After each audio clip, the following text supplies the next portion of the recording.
Your First Alert weather with Chief Meteorologist Brad Travis. I hope my wife's not watching. We missed that. I didn't know they were having that. I know. I missed it last year too. I won't hear the end of it. Here's the current view. Got busy with the weather. 66 degrees out there right now. Perfect weather. The last few nights, no clouds. In fact, from here all the way down to the Gulf Coast, you can see a lot of stars out there tonight due to this dry air.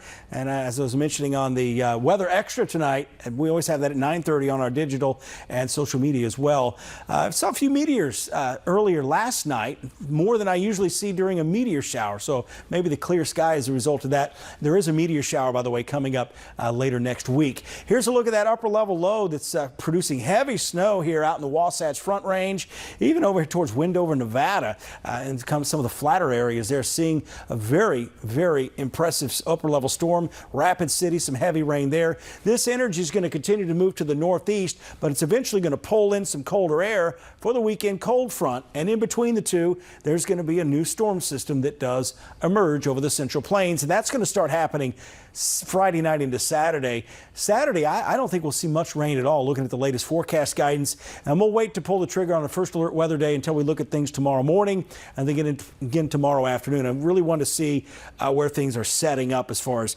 instability goes, and also the timing of this. The timing is really everything, especially for your plans. I do think by sunrise Sunday morning, we'll have a line of showers and storms with strong gusty winds.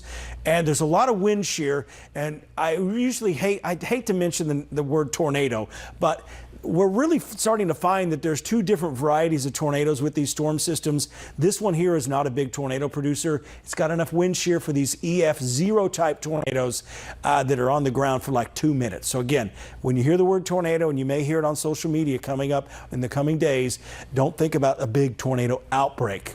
A lot of rain, but again, the tornado threat's very low. By 8 o'clock Saturday, here's the other thing. Last night, we were looking at this. The model guidance had it halfway across Mississippi at 8 o'clock. Latest forecast guidance doesn't have it even reaching Alabama until 2 or 3 o'clock in the morning.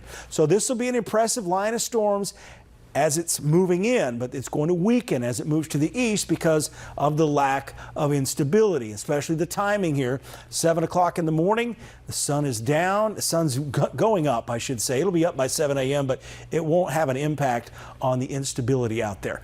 Ribbon run forecast. Liz Hurley ribbon run looking great out there. 62 at 7 a.m., getting breezy by the end. I would say by noon, our wind gusts will be about 15 to 20 miles an hour. Tomorrow, not much wind, but it's still out of the northeast, reinforcing the dry air. And that's the other thing as we go to the 10-day forecast. We've had this north wind for so long. When you get a wind that's out of the north, it's blowing across the land, and it's a drier wind that's coming in. It's that south wind that brings that humidity from the Gulf Coast, and that's what fuels our bigger storms. So there's going to be a limited window for that to happen. Highs only in the 60s Sunday, 69 for the high. Monday, we're back to 72, and you may see more aches and pains. In fact, headaches already being reported across the area. So we got sinus pressure, migraines, and then followed by arthritis as that drier air comes in. So get ready. It's going to be an active weather pattern, probably going all the way into November. I think every 4 or 5 days we're going to have a cold front move through, so those aches and pains will be even more present as we go back and forth on the pressure. It's supposed to be a good time of year. I know, not to give us aches and pains. I know. Aches and pains of other sources as we get into the holiday season. Exactly. I'm sure too. A lot more pain to go around. Yeah. All right. Thank you, Brad. Okay.